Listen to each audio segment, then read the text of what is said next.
Welcome to the Near Memo, a weekly conversation about search, social, and commerce.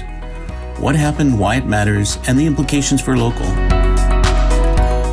And we're back for episode 64 of the Near Memo with Mike, David, and Greg talking about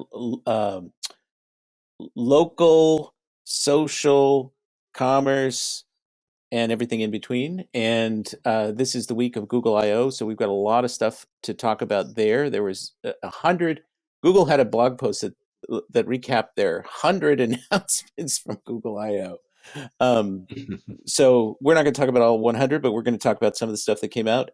But first, before we get into that, David is going to talk about a pretty interesting survey that Burrell Associates did that we're unable to find, but was written up in Media Post. So take it away.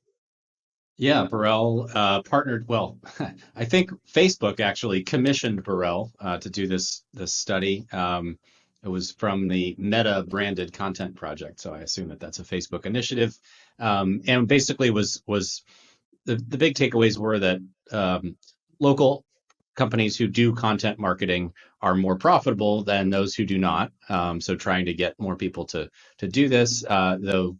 Media Post reports that the study cautioned it was correlation, not causation. Of course, if you're making more money, you have more budget to invest in these kinds of content plays.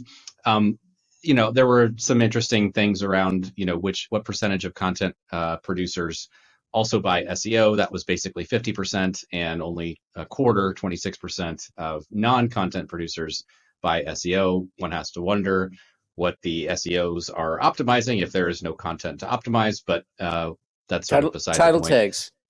Title tags of your homepage, I guess, which is only a business card. At any rate, they also get into other things that local businesses are purchasing, including CRM, social media management, et cetera.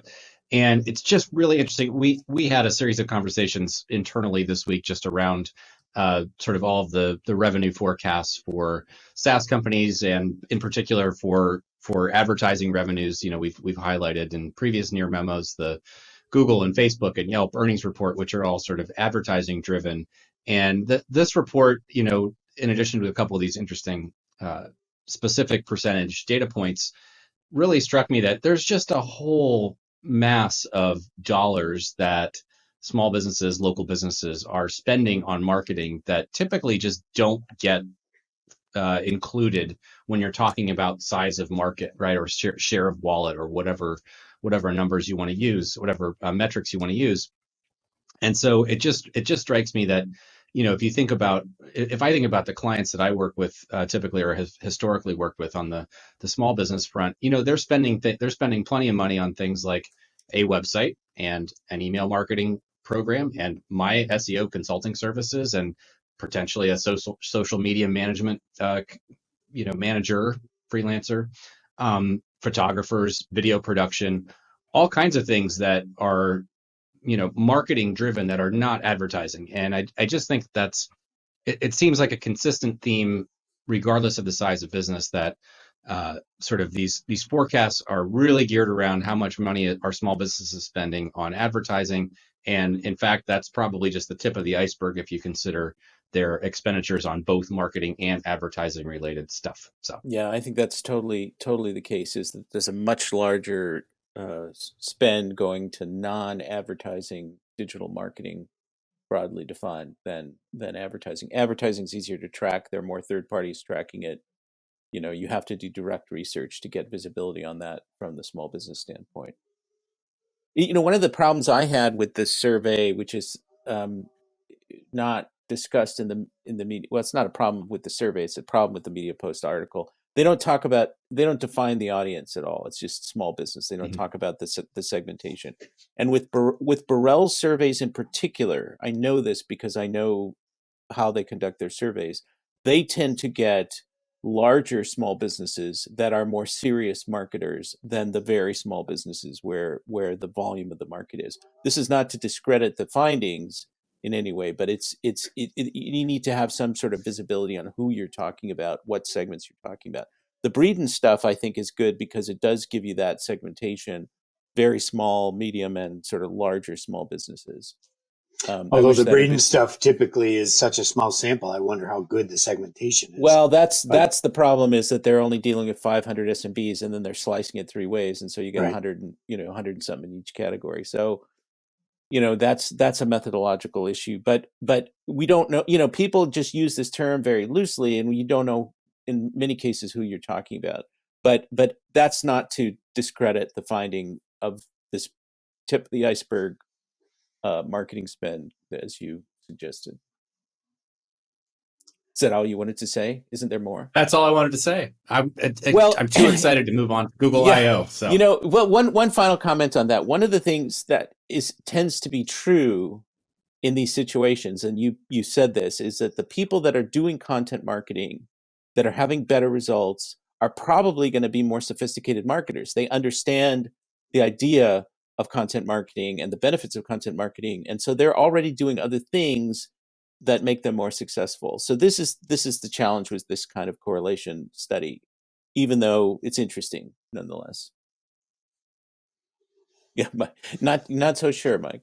well, I didn't read the study, so I have very little to say Well, about it. neither did I, but we can infer a lot from the write-up. I mean, my experience at Gather Up was we ran a whole business around content. Our whole marketing and advertising plan was content and speaking at conferences and getting other people to mention us at conferences. That was everything. We spent not one penny on advertising or PPC or anything.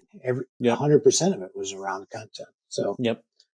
I mean, and I'll wrap up this segment by saying, and Andy Crestodina from Orbit Media came out with a retrospective this week on their 15-year content marketing strategy, and they were in the same boat and still are in the same boat. They don't spend a nickel on ads, and Andy has driven tens of thousands of subscribers, and he says millions or tens of millions in business through content marketing alone. So it's certainly proof that. Right. That content marketing does work as a channel and is largely unmeasured by a lot of these sort of ad spend oriented research. And when projects. it does work as a channel, it makes SEO an outcome, not an objective. I mean, you end up getting a lot of traffic. And I think the same thing's happening at Near Media. I'm seeing now we're a year and something in, and we are now getting as much traffic from search as we're getting from email and direct visits. And we don't optimize the articles particularly consciously. Not at all. Not at all. And yet we're still driving, our top three generators of traffic. One of them is search. And I think that to me is more interesting. How do you get that sort of marketing flywheel going without twiddling title tags? Yep. Okay. So, thanks for joining David, Mike, and Greg. To stay on top of the latest developments in local, subscribe to our newsletter at nearmedia.co. We'll see you next week.